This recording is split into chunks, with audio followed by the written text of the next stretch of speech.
আজকে আমার আলোচনার সংক্ষিপ্ত বিষয় হবে যে মানুষের সফলতা কিসে এবং মানুষের প্রত্যেকটা বিষয়ে আল্লাহ রাব্বুল আলামিন যে বিশেষ নির্দেশনা দিয়েছেন এই সম্পর্কে আমি আমার খুতবার সংক্ষিপ্ত আলোচনা শেষ করার চেষ্টা করব ইনশাআল্লাহুল আজিজ। দেখুন, সফলতা কিসে এর মধ্যে অন্যতম হলো যে আল্লাহর উপর ভরসা করা, এক। দুই নম্বরে হলো যে দায়িত্ব এবং কর্তব্য রয়েছে, এই দায়িত্ব পালন করা। তিন, মানুষের সাথে ন্যায় পরায়ণতা আচরণ করা। তো আল্লাহ রাব্বুল আলামিন পবিত্র কোরআনে সূরা আনকাবুতের মধ্যে বলছেন, আল্লাযীনা সাবারু ওয়া আলা রাব্বিহিম ইয়াতাওয়াক্কালুন। আল্লাহ রাব্বুল আলামিন বলছেন যে যারা তাদের রবের উপরে ভরসা করে এবং ধৈর্য ধারণ করে তাদের জন্যই রয়েছে জান্নাতের উচ্চ মাকাম। আল্লাহ রাব্বুল আলামিন পবিত্র কোরআনে সূরা আনকাবুতের মধ্যে কথা স্পষ্ট করছেন, কি বলছেন? আল্লাযীনা সাবারু মানে ওয়া আলা রাব্বিহিম ইয়াতাওয়াক্কালুন, যারা ধৈর্য ধারণ করে তার রবের উপরে এবং যারা আল্লাহর উপরে তাওয়াক্কুল করে, আল্লাহ ভীতি অর্জন করে, তাদের রয়েছে জান্নাতের সুউচ্চ মাকাম। তাহলে আসুন যে এই সম্পর্কে সর্বপ্রথম আমি আলোচনা করব যে আল্লাহর উপর ভরসা। আপনারা সকলেই জানেন যে মানুষ যেখানে চলে, যেই জায়গাতে চলে, কথাবার্তা, কাজে কর্মে, প্রত্যেকটা ক্ষেত্রে কিন্তু আল্লাহর উপর ভরসা করতে হবে এবং আমাদের কাজকে চালিয়ে যেতে হবে। এটা হচ্ছে সবচেয়ে গুরুত্বপূর্ণ বিষয়। তো এই সম্পর্কে সহিহ বুখারী, মুসলিম এবং মিশকাতের মধ্যে হাদিস বর্ণনা করা আছে যে ইবনে আব্বাস রাদিয়াল্লাহু তাআলা আনহু বলেন, রাসূল সাল্লাল্লাহু আলাইহি সাল্লাম বলেছেন যে আমার উম্মতের ৭০,০০০ লোক বিনা হিসাবে জান্নাতে যাবে। কয়জন?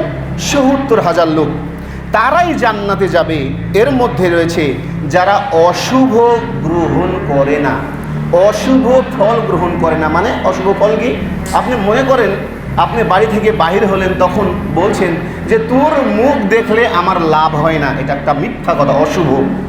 এটা হচ্ছে সবচেয়ে শিরকি কাজ। তাই বলছেন তারাই বিনা হিসাবে ৭০,০০০ লোক জান্নাতে যাবে, তার মধ্যে যারা অশুভ ফল গ্রহণ করে না। অশুভ ফলের মধ্যে কি রয়েছে? যে হাত থেকে কিছু পড়ে গেল, বাড়িতে কুটুম আসবে, এটা সম্পূর্ণ মিথ্যা, শিরকি কথা। একমাত্র গায়বী কথা জানেন আল্লাহ রাব্বুল আলামিন। তারপরে আপনি বললেন টিকটিকি যখন টিকটিক করলো, বললেন কথা ঠিক, কাক ডাকছে, মানুষ মৃত্যুবরণ করবে। কুকুরে যখন মাটি খুঁড়ে ভাবেন কোনো মানুষ মৃত্যুবরণ করবে, সম্পূর্ণ শিরকি আকীদা। এই লোক ওই ৭০,০০০ শ্রেণীর মধ্যে নয়। তার রাসূল পাক সাল্লাল্লাহু আলাইহি সাল্লাম বলছেন যে ৭০,০০০ লোক বিনা হিসাবে জান্নাতে যাবে। তার মধ্যে এক নাম্বার হলো যারা অশুভ ফল গ্রহণ করে না। দুই, যারা ঝাড়ফুঁকের আশ্রয় নেয় না। এবং তিন, যারা আল্লাহর উপরে একনিষ্ঠভাবে ভরসা করে। সুবহানাল্লাহ।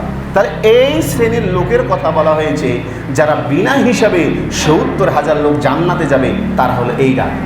এবার দেখুন যে আল্লাহর উপরে ভরসা করলে আল্লাহ রাব্বুল আলামিন যে তার প্রতিদান দেন, এই সম্পর্কে আমরা সহিহ হাদিস থেকে শুনি।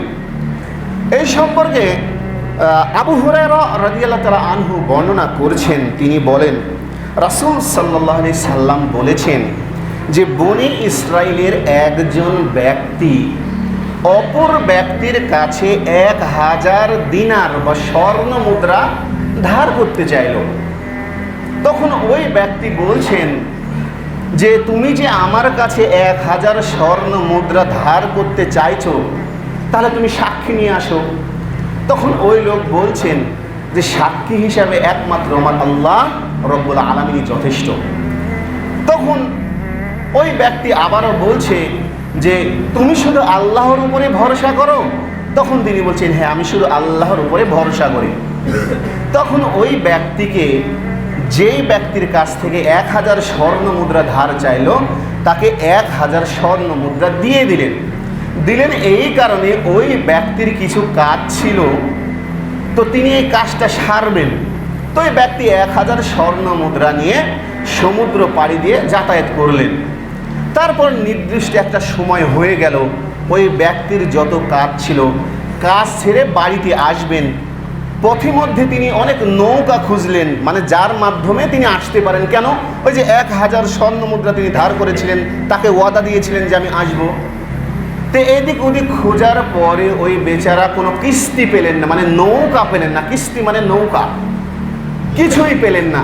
তখন তিনি করলেন কি, আল্লাহ রব্বুল আলামিনকে বলছেন, ইয়া আল্লাহ রব্বুল আলামিন, আমি শুধু আপনার উপর ভরসা করেই ওই লোকের কাছ থেকে 1000 স্বর্ণ মুদ্রা কর্জ ধার করেছি, অবশ্যই তাকে সুনির্দিষ্ট সময়ে দেওয়া উচিত। আল্লাহ রব্বুল আলামিন আমি কিছু পাইনি। তখন তিনি করলেন কি, একটা কাঠের খণ্ড তিনি ছিদ্র করলেন, করার পরে তার মধ্যে একটা পত্র বা চিঠি দিয়ে দিলেন এবং 1000 স্বর্ণ মুদ্রা দেওয়ার পরে সমুদ্রে ভাসিয়ে দিলেন আল্লাহর নামে, যে আল্লাহ তোমার উপর ভরসা করে আমি পাঠিয়ে দিলাম, তার হাতে যাতেই পরে যে লোকটা আমাকে কর্জ দিয়েছিল। ইতিমধ্যে তিনি ওই কাষ্ঠলটা ভাসিয়ে দিলেন, সমুদ্রে থেকে চলতে শুরু করলো। তখন যেই ব্যক্তি পাওনিদার ছিল ওই ব্যক্তি নির্দিষ্ট সময়ের মধ্যে ওই সমুদ্রের কাছে চলে এসেছে। আসার পরে দেখছে যে তার মালপত্র নিয়ে আসছে কি ওই লোক যাকে কর্জ দিয়েছিল। তারপর তিনি খেয়াল করে দেখলেন যে কোনো মালামাল আসছে না, তবে সমুদ্রের মধ্যে এক প্রায় কাষ্ঠল খণ্ড বা কাঠের এতখানি কাঠ ভেসে আসছে। তখন তিনি সেটাকে তুললেন এবং বাড়ির জ্বালানি হিসাবে, জ্বালানি মানে খড়ি হিসাবে নিয়ে গেলেন। নিয়ে যাওয়ার পরে যখন কাঠ ফাটিয়েছেন, এমন সময় দেখছি তার মধ্যে একটা পত্র এবং 1000 স্বর্ণ মুদ্রা। সুবহানাল্লাহ। দেখুন, আর এই স্বর্ণ মুদ্রাটা পত্র লিখেছিলেন এই ব্যক্তির কাছে। ওই ব্যক্তি তারপরে যানবাহন পেলেন, আসার পরে আবারও 1000 স্বর্ণ মুদ্রা নিয়ে যাচ্ছেন, যদি সে না পাই, মানুষই তো সন্দেহ থাকে না। তারপর করলেন কি, এই 1000 স্বর্ণ মুদ্রা নিয়ে ওই ব্যক্তির কাছে যখন উপস্থিত হলেন, তখন ওই ব্যক্তি বলছে, তুমি কি কোনো কাষ্ঠলের মধ্যে বা কাঠের মধ্যে ছিদ্র করে 1000 স্বর্ণ মুদ্রা পাঠিয়েছো আল্লাহর উপর ভরসা করে? সে বলছে, হ্যাঁ পাঠিয়েছি। বলছে, আল্লাহ রব্বুল আলামিন আমার কাছে এই জিনিস পাঠিয়েছেন। সুবহানাল্লাহ। তাই এই কথা বলছেন যে আল্লাযীনা সাবারু ওয়া আলা রাব্বিহিম ইয়াতাওয়াক্কালুন, যারা আল্লাহর উপর ভরসা করে, ধৈর্য ধারণ করে, আল্লাহ রব্বুল আলামিন তাকে সুউচ্চ মাকাম দান করেন। সুবহানাল্লাহ। এটাই হচ্ছে গুরুত্বপূর্ণ। আমি যেটা বলছিলাম যে আল্লাহর উপর ভরসা করা কি একটা গুরুত্বপূর্ণ বিষয়। দেখুন, আল্লাহর উপর ভরসা করার পর আমাদেরকে যেই কাজটা করতে হবে, যে কোনো বিষয়ের দায়িত্ব পালন, সেটা হতে পারে ইমামের দায়িত্ব, মুয়াজ্জিনের দায়িত্ব, একজন মাস্টারের দায়িত্ব, গ্রাম প্রধানের দায়িত্ব, যে যত জায়গায় আছে তার দায়িত্বটা পালন করা। সে যদি তার দায়িত্ব পালন করে, আল্লাহ রব্বুল আলামিন এর বিনিময়েও তাকে উত্তম যাজা দান করবেন। কেন? মনে করেন একজন ইমাম, ইমাম মানে আমরা সাধারণ ভাষায় বুঝি কি যে বক্তব্য দেয়, কিন্তু না, ইসলামের দৃষ্টিতে ইমাম মানে হলো নেতা, বাংলাতে হলো নেতা। তো মনে করেন সাধারণত আমি একজন ইমাম, তোমার কাজ কি? মানুষকে সত্যি কথা বলা, 1, মানুষকে হকের দাওয়াত দেওয়া, 2, সেটা তিতো হোক, নোনটা হোক, বৃষ্টি হোক, ঝাল হোক, সঠিকটা আপনার কাছে পৌঁছে দেওয়া। কেন? আল্লাহ রব্বুল আলামিন প্রত্যেকটা ব্যক্তিকে কিয়ামতের দিন নেতা সহ ধরবেন। যার কারণে ইমামের উচিত কোনো ব্যক্তির উপর ভয় না করে সঠিকটা বলা।